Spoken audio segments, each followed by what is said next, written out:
My name is Havovie Suraliwalla, and I would like to welcome you to my presentation on the cruise tourism industry. For our class on the dynamics of tourism, MHA 641. The purpose of this paper and presentation is to examine the current state and future projections of the cruise tourism industry with a thorough explanation and plenty of examples of both the current state and future of the three main aspects of the cruise tourism industry. 1. Cruisers. 2. Port cities. 3. The cruise ships themselves.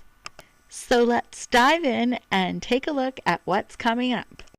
I'll start off with a brief history of how the cruise tourism industry came to be, and then we'll examine the current state of the industry and define what modern cruising really is.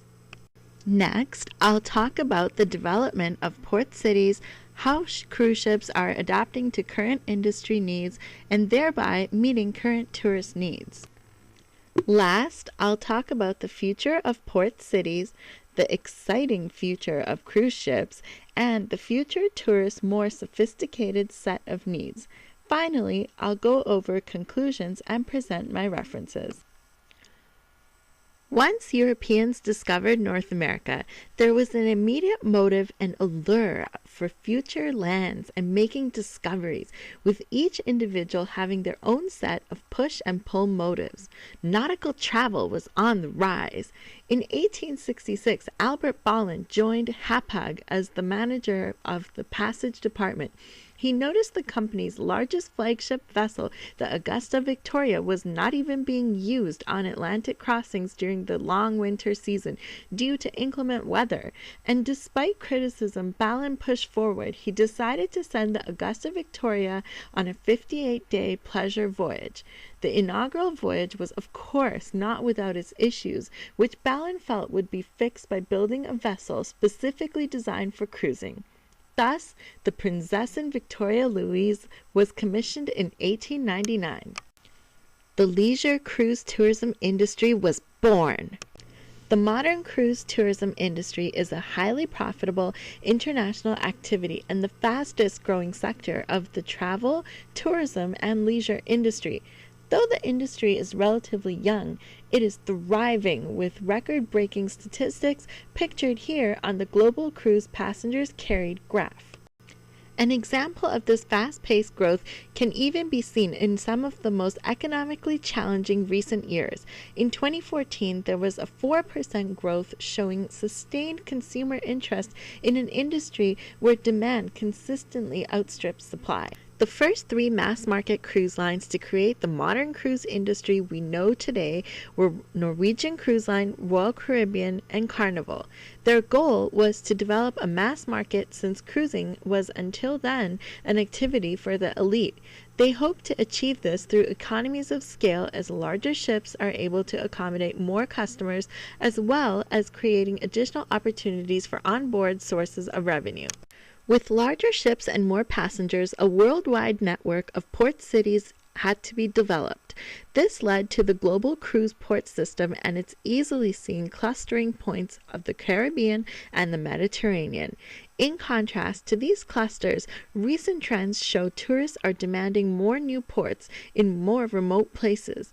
An excellent example of a far-flung new port of call for seaborne cruise lines is the island of St. Helena in the South Atlantic Ocean. Ports such as St. Helena give in to the notions and desires of unguided but guided exploration, untouched lands, and wanderlust. Here is a definite bucket list destination. As the rest of the industry stepped its game up, cruise ships too had to keep up. A great example of a cruise ship adapting to its geography is the Paul Gauguin. Paul Gauguin actually markets the shallow draft of 17.1 feet as an additional selling point, going so far as to say that the ship is designed specifically to glide through the shallow seas of the South Pacific. She delivers travelers to intimate ports inaccessible to larger cruise ships. Another example of where cruise lines needing modification can be found is the Arctic and the Antarctic. As the icy waters of both poles become popular tourist attractions, the cruise tourism industry has adapted its ships to cater to these very specific needs. Noting that ice is dangerous to cruise ships and shoving thoughts of the Titanic to the backs of our minds, there's yet a strong thirst for the adventure and romance of exploration when it comes to the relatively untouched polar regions of the world. This thirst inspired the need for new ice-strengthened vessels and thus another tentacle of the growing cruise tourism industry. With cruise tourism's contribution to port cities remaining unquestionable and a track record of growth, the cruise tourism industry is well positioned to tackle the global socio-economic looming challenges. Studies show word associations such as relaxation, luxury, journey, and discovering as the most common terms that come up when relating to cruising. Given this information, the case that a cruise is an escape from the everyday stresses of life is just further solidified. Now let's move on to future projections. The global cruise product is extraordinarily diversified, with quite literally a cruise vacation for everyone. A cruise is the product of its ports, though recent trends show ships as being the destination, but we'll get to that later. The effects a large influx of cruise passengers on a port city has been a hot topic of concern. A trend of note is the number of cruise companies offering more choices and alternatives, including small ship cruising to more remote destinations and coveted ports less called on. An example of a small ship cruise specializing in one select region is found in Patagonia, where Australis, an expedition cruise line, specializes in exploring the end of the world. The pristine waterways of Patagonia and Tierra del Fuego at the bottom end of South America. As the global cruise tourism industry grows, along with passengers' desires to see more, do more, and increased level of service and experiences desired, the cruise lines are constantly adding new ports of call to keep itineraries fresh and compelling.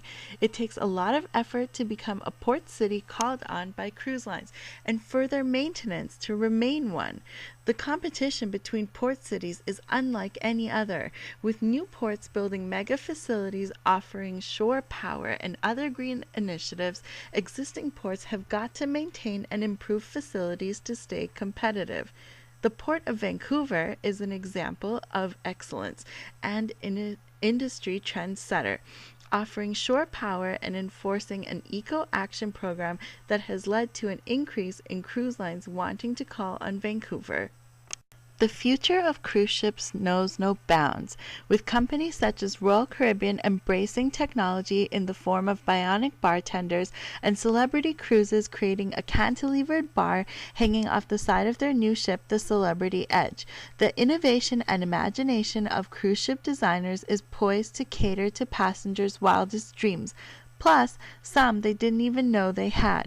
A notable leader in firsts at sea comes from Royal Caribbean on its Quantum class of ships.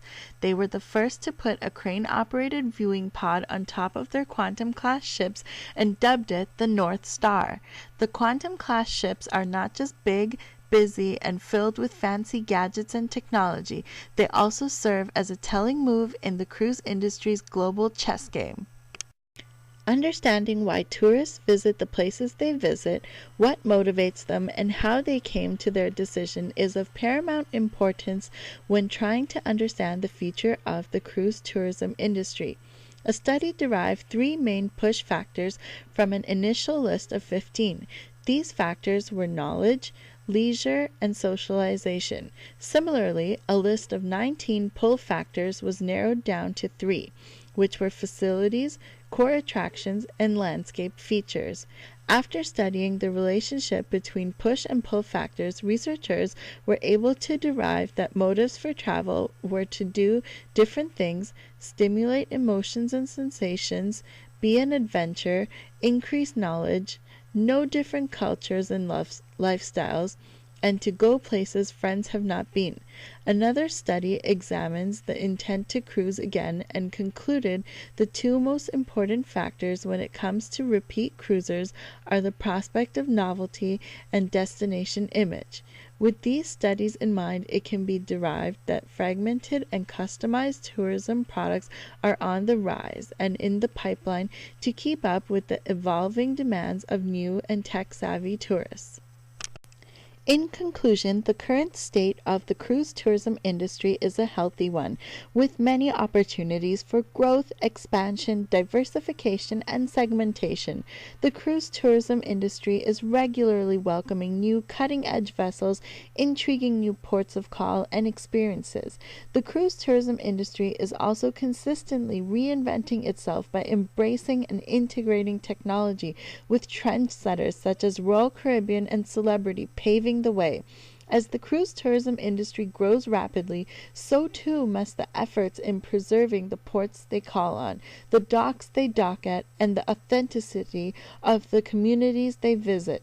The competition to stay at the forefront of innovation is a fierce battle between industry giants that has trended towards turning cruise ships into destinations themselves.